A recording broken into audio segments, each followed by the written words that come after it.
नमस्कार आप सभी को। दोस्तों, मेरा नाम प्रमोद करदम है और मैं आज एक वीडियो देख रहा था जो एक ब्राह्मण एक कथा प्रवचन में बोल रहे थे। और मैंने आज तक ऐसे सैकड़ों वीडियो इन ब्राह्मणों के देखे हैं, विशेष रूप से उन ब्राह्मणों के जो कथा प्रवचन करने में या पूजा पाठ करने में, जो धर्म की ठेकेदारी में लगे हुए हैं, मजहब की ठेकेदारी में लगे हुए हैं। तो वो ब्राह्मण बोल रहे थे कि भाई, यदि ब्राह्मण रुष्ट हो जाए तो उसको मनाने का कोई साधन नहीं है सिवाय उसको भोजन और दान देने के। कि उसको भोजन कराइए, उसको दान दक्षिणा दीजिए, उपहार दीजिए। और ये मैंने एक बार नहीं कितने बार देखा है, हमारे वेदों में, मनुस्मृति में, अधिकतर जो धर्म ग्रंथ हैं इन सब में ये गंदगी इन लोगों ने लिख करके भर दी है, रख दी है। और इसी गंदगी को, अपनी खुद की लिखी हुई गंदगी को ये ढोते आ रहे हैं और गाते आ रहे हैं। और ये ब्राह्मण बोल रहे थे उस कथा में कि यदि ब्राह्मण रुष्ट हो जाए तो उसको कैसे मनाया जाए, उसका ये उपाय बता रहे हैं कि ब्राह्मण खाए से, ठाकुर हाथ उठाए से, लाला पाए से और बाकी सब समझाए से। तो ये कह रहे हैं कि यदि ब्राह्मण नाराज हो जाए तो उसको भोजन दीजिए, दान दीजिए, तो वो मान जाएगा, उसका गुस्सा दूर हो जाएगा, उसकी नाराजगी दूर हो जाएगी। क्षत्रिय और ठाकुर की नाराजगी दूर होगी कि वो दूसरों पर हाथ उठाए, उनको मार करके, उनको पीट करके, उनको जलील और अपमानित करके। वैश्य पाए से, मतलब व्यापार जो करते हैं, जो सेल परचेज में लगे हुए वैश्य, इन्होंने जो थर्ड क्लास जिसको बताया है, वो पाए से, लाभ से, धन लाभ से, और बाकी सब समझाए से। बाकी में कौन आ गए अब? पिछड़े, अति पिछड़े, अनुसूचित जाति, अनुसूचित जनजाति। इन लोगों को कह रहा है वो कि बाकी सब समझाए से ही मान जाएंगे। क्यों भैया? इनमें विवेक नहीं है, इन्हें समझाने की क्यों जरूरत पड़ रही है? अब तो सबको समझाने के लिए स्कूल खुले हुए हैं, विद्यालय खुले हुए हैं, यूनिवर्सिटीज खुली हुई हैं, बड़ी बड़ी लाइब्रेरीज हैं, किताबें हैं, शानदार किताबें हैं। जब आप ही समझाने का काम करते थे तब की बात और थी। अब तो यूनिवर्सिटीज, स्कूल, कॉलेजेस और शिक्षा के द्वार सबके लिए खुले हुए हैं, स्कूलों के, यूनिवर्सिटी के द्वार सबके लिए खुले हुए हैं। आजादी के बाद से, संविधान के लागू होने के बाद से अब आपके समझाने की जरूरत नहीं है दलित पिछड़ों को कि आपके समझाए से ही वो समझेंगे। अब तो वो खुद समझ रहे हैं, खुद पढ़ रहे हैं, और सभी समाज पढ़ रहे हैं, चाहे वो पिछड़े हो या अनुसूचित जाति और अनुसूचित जनजाति के हो, गरीब हो, कमजोर हो, जो भी है, सभी अपने बच्चों को पढ़ाना चाह रहे हैं, सभी अपने पीढ़ियों को पढ़ाना चाह रहे हैं। मुझे समझ में नहीं आता कि इनके दिमाग में आज भी गंदगी को ये क्यों ढोए जा रहे हैं। इन्होंने इतना देश का अपनी इस मानसिकता से, अपनी इस वर्ण व्यवस्था, चार वर्ण व्यवस्था, ऊंच नीच और खुद को सर्वश्रेष्ठ और इस देश की छाती पर मूंग दलने के लिए बैठा लिया इन्होंने खुद ही अपने इन किताबों में लिख करके। और भगवान के नाम पर झूठ बोलते हैं कि भगवान ने ऐसा लिखा है, भगवान ने ऐसा कहा है, भगवान ने ऐसा बोला है। किसी भगवान ने ऐसा नहीं बोला, किसी भी धर्म के भगवान ने, किसी भी मजहब के भगवान ने, ना हिंदू, ना मुसलमान, ना सिख, ना ईसाई, ना किसी ने भी ऐसी गंदगी किसी ने नहीं फैलाई है जितनी इन्होंने फैलाई है अपने धर्म ग्रंथों के हिसाब से, किताबों के माध्यम से। और खुद इन्होंने अपने आप को इस देश के सिर पर काबिज कर लिया जबरदस्ती।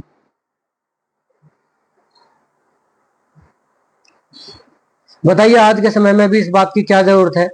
और जितने भी, मैं सभी ब्राह्मणों की, सारे ब्राह्मण समाज की बात नहीं है, बात है यहाँ उन लोगों की जो ये कथा प्रवचन, पूजा पाठ, हवन, यज्ञ कराते घूमते रहते हैं, दान की महिमा गाते हैं और लोगों को कहते हैं कथा प्रवचनों में कि मोह माया धन दौलत से दूर रहिए, भौतिकवाद से दूर रहिए, भौतिक चीजों से दूर रहिए। और खुद बड़ी बड़ी लग्जरी गाड़ियों में चलते हैं, शानदार गद्दी बना करके बैठते हैं, एसी में बैठते हैं। 10 लाख, 20 लाख, 15 लाख, 30 लाख रुपए इनकी फीस है कथा सुनाने की। और लोग अपना दिमाग बेच करके इनके कथा पंडालों में बैठ जाते हैं, और ये उन्हीं दलितों को, उन्हीं आदिवासियों को, उन्हीं अति पिछड़ों को गाली देते रहते हैं, धर्म ग्रंथ के हिसाब से उनको नीच बताते रहते हैं, उनको पिछड़ा बताते रहते हैं, उनको असम्मानीय, सम्मान के योग्य नहीं बताते रहते हैं कि ये सम्मान योग्य नहीं है, और वो लोग बैठ करके ताली बजाते रहते हैं। पता नहीं ये लोग कब इन्होंने इस देश में, इन देश के ये मंत्र, ये श्लोक, ये जब तो नहीं चले जब यहाँ अफगानियों ने शासन करा, डचों ने शासन करा, फ्रांसीसियों ने शासन करा, तुर्कों ने शासन करा, मुगलों ने शासन करा, अंग्रेजों ने शासन करा, तब इनकी कोई धर्म ग्रंथ, कोई वेद पुराण, कोई मनुस्मृति, कोई मंत्र, कोई श्लोक काम नहीं करा। इस देश के कमजोरों पर, जो गरीब है, जो पिछड़ गए हैं, जिनको इन्होंने खुद जानबूझ के पिछड़ा और गरीब बनाए रखा सदियों सदियों हजारों साल से, उन पर ही इनके ये मंत्र, ये श्लोक, इनके सारे वेद पुराण इन पर ही चलते हैं, सारे प्रवचन इन पे चलते हैं। हजारों साल, 1012 साल इस देश पर बाहर के लोगों ने, मुट्ठी भर लोगों ने आके शासन कर लिया, इनके बांटने के हिसाब से कि ब्राह्मण शिक्षा दीक्षा का काम करेगा, क्षत्रिय युद्ध करेगा, वैश्य व्यापार करेगा और शूद्र सेवा करेगा। इस विभाजन की वजह से इस देश में हजारों साल विदेशियों ने शासन करा, मुट्ठी भर लोगों ने आकर के, क्योंकि इन ब्राह्मणों ने अपनी लिखी हुई किताबों के माध्यम से जहर फैला दिए, बंटवारा, विभाजन कर दिया, और आज भी इसी गंदगी को ढोए जा रहे हैं। कब सुधरोगे? अब तो बख्श दो इस देश को, संभाव अपने अंदर लाओ, असल ब्राह्मण बनो, असल पंडित, जिसमें पांडित्य होता है।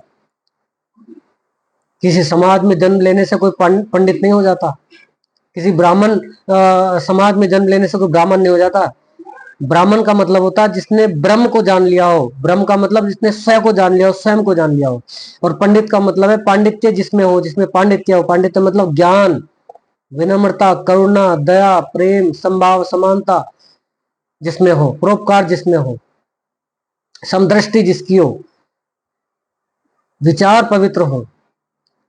और इनके विचारों में तो असमानता, वर्ण व्यवस्था, ऊंच नीच, गंदगी, और खुद को इस देश पर सबसे ऊपर काबिज करके आज भी बैठाए रखना चाहते हैं। वो तो शुक्र है डॉक्टर बाबा साहब अम्बेडकर का कि संविधान लागू हो गया, और शुक्र है देश को आजाद कराने वाले क्रांतिकारियों का, महापुरुषों का, उन्होंने इतना शानदार संविधान बनाया और बनवाया कि आज सभी लोग आगे बढ़ रहे हैं और जी रहे हैं इज्जत से, सम्मान से। ये आज भी वहीं ले जाना चाहते हैं, 5000 साल पुरानी व्यवस्था में ही वहीं ले जाना चाहते हैं। अब तो मानो ये उसी कहानी को उठाए रखते हैं अब भी, के वो जो तुलसीदास कह करके गया, लिख करके गया कि पूजिए विप्र ज्ञान गुणहीना, शूद्र न पूजिए सकल ज्ञान प्रवीणा। कि वे विप्र जो है, जो ब्राह्मण है, वो पूजनीय है, चाहे वो ज्ञान गुणहीन है, कोई उसमें हुनर नहीं है, कोई विवेक नहीं है, कोई बुद्धि नहीं है, कोई शिक्षा नहीं है, कोई ज्ञान नहीं है, कोई विज्ञान नहीं है। लेकिन दलित, आदिवासी, पिछड़े, ओबीसी, एससी, एसटी के लोग चाहे कितने ही ज्ञानवान, विवेकवान, परोपकारी, अच्छे अच्छे विचारवान, बुद्धिजीवी हो जाए, वो पूजनीय नहीं है, वो सम्मान योग्य नहीं है। इसकी काट असल और सच्चे संत रविदास जी ने की है कि पूजिए न विप्र सकल गुणहीना, और पूज्य चरण चंडाल के जो हो गुण ज्ञान प्रवीणा। उन्होंने कहा कि विप्र को भी मत पूजिए यदि वो ज्ञान गुणहीन है, इससे बेहतर तो चांडाल है, कमजोर से कमजोर, गरीब से गरीब व्यक्ति है, जो ज्ञानवान है, जो विवेकवान है, जो बुद्धिजीवी है, जो जिसकी बुद्धि जागृत है, जो समभाव वाला है, जो समदृष्टि वाला है, जो अच्छे विचार वाला है, जो ज्ञानवान है, जो शिक्षित है। दोस्तों, मैंने कविता लिखी है और ये मैंने तब लिखी थी जब ये मैंने वीडियो देखा इनका, जिसमें कह रहे हैं कि ब्राह्मण खाए से, ठाकुर हाथ उठाए से, वैश्य या वैश्य पाए से, या लाला पाए से, और बाकी सब समझाए से। भैया सब अब समझाए से, सब किताबें पढ़ते हैं, सब शिक्षा प्राप्त कर रहे हैं, सब विद्यालय यूनिवर्सिटी जाते हैं, हम तो सब पढ़ रहे हैं, सब अपने अपने आप को जान रहे हैं, अपने इतिहास को जान रहे हैं, अपने आप को जान रहे हैं कि कल क्या था, आज क्या है, कल क्या होना है। सब जान रहे हैं। अब आपके समझाने की जरूरत नहीं है कि आप समझाओगे कि तब था जब देश आजाद नहीं था और जब संविधान नहीं था। अब डॉक्टर बाबा साहब भीमराव अम्बेडकर का संविधान इस देश में लागू है, जिससे पूरे देश की शासन व्यवस्था, राजनीतिक व्यवस्था और सामाजिक व्यवस्था चलायमान है, सुचारू है। अब आपके समझाने की जरूरत नहीं है। अपनी इस गंदगी को दिमाग से निकालिए जितनी जल्दी हो सके, और एक अच्छे इंसान, अच्छे नागरिक देश के समदृष्टि और संभाव वाले बनिए, ज्ञान वाले। मजहब और नफरत में और धर्म के गलत अर्थ को लोगों को मत समझाइए। धर्म का अर्थ तो सिर्फ इतना ही है कि अच्छे बनिए, ज्ञानवान बनिए, शिक्षित बनिए, विज्ञानवान बनिए, तर्कशील बनिए, तर्कवादी बनिए, परोपकारी बनिए, पर्यावरण के लिए काम करिए, गरीबों के लिए काम करिए, देश के लिए काम करिए, देश की एकता और अखंडता को बनाए रखने के लिए काम करिए। धारण करने योग्य जितने भी गुण हैं वो सब धर्म है।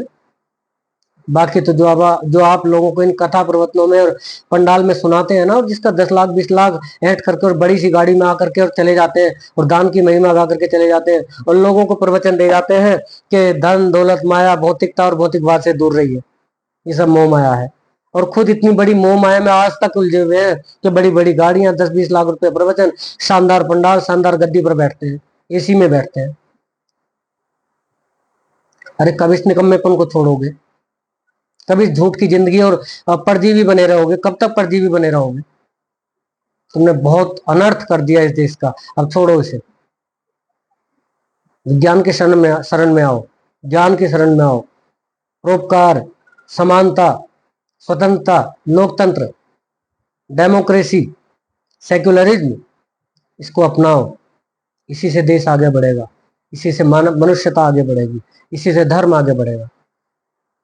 और धर्म कोई भी हो, चाहे मुस्लिमों में भी मौलाना और ये जो जितने भी मस्जिदों में और जैसे इनमें धर्म के ठेकेदार ब्राह्मण धर्म में है, ऐसे मुसलमानों में भी है धर्म के ठेकेदार, वो भी इसी काम को कर रहे हैं।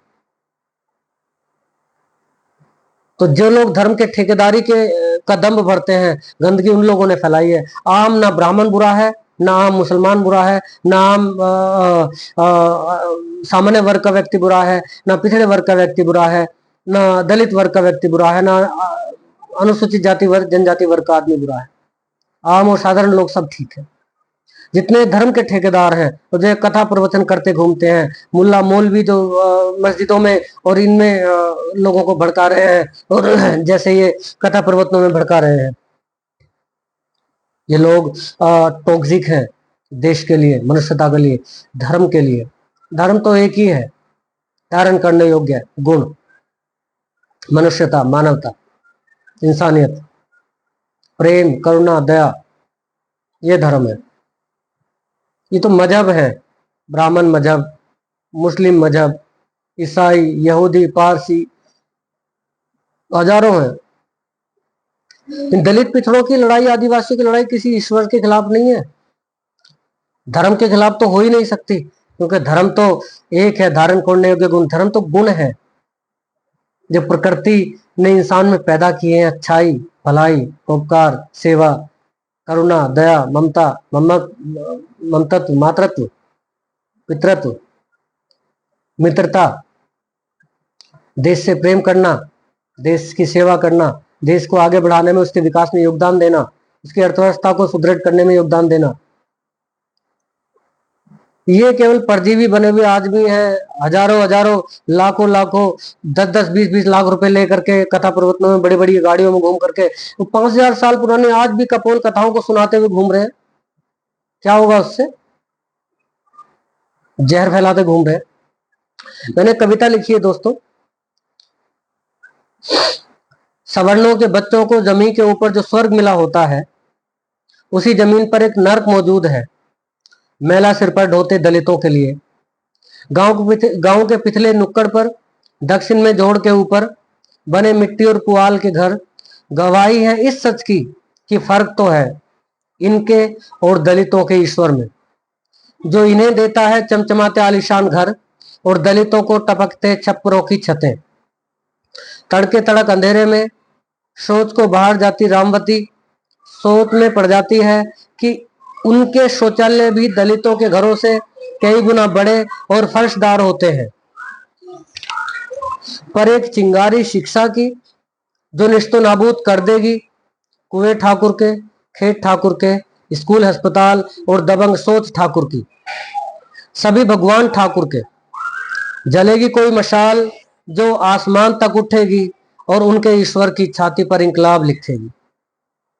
और ये मशाल शिक्षा की है, ये मशाल विज्ञान की है, ये मशाल संविधान की है, ये मशाल लोकतंत्र की है, ये मशाल धर्मनिरपेक्षता की है, ये मशाल समानता की है, भाईचारे की है, एकता की है। तो मेरा आप सभी से निवेदन है कि इस तरीके के ब्राह्मणों को जो कथाओं में आकर के 10-10, 20-20 लाख रुपए में अपनी कथाओं को, प्रवचनों को अपनी बेच रहे हैं, धर्म को बेच रहे हैं, मजहब को बेच रहे हैं, ईश्वर के नाम पर, ईश्वर की लिखी किताबों के नाम पर के ईश्वर ने लिखी है। कोई किताब ईश्वर ने नहीं लिखी, कोई किताब किसी पैगंबर ने, किसी ने नहीं लिखी, किसी अल्लाह ने लिखी, सब इंसान ने लिखी है। और इंसान ने ये अपने अपने हिसाब से जाति व्यवस्था बना दी ब्राह्मणों ने, और उसी को अभी भी ढोए हुए हैं। इस वर्ण व्यवस्था, इस जातिवादी व्यवस्था, इस असमानता वाली असमान सोच को जितनी जल्दी खत्म कर दीजिए। इस देश के आगे बढ़ने, इस देश के विकास, भारत के विकास, भारत के विकसित राष्ट्र होने के लिए सबसे ज्यादा जरूरी है इस मनुवादी व्यवस्था को, इस मनुस्मृति को आग लगा दी जाए, मनुवादी सोच को आग लगा दी जाए। जितनी जल्दी से जल्दी हो, लोगों को इससे पीछा छुड़ा लेना चाहिए, देश को इससे पीछा छुड़ा लेना चाहिए। धन्यवाद आप सभी का। Thank you. जय भीम, जय भारत, जय संविधान, जय किसान, वंदे मातरम।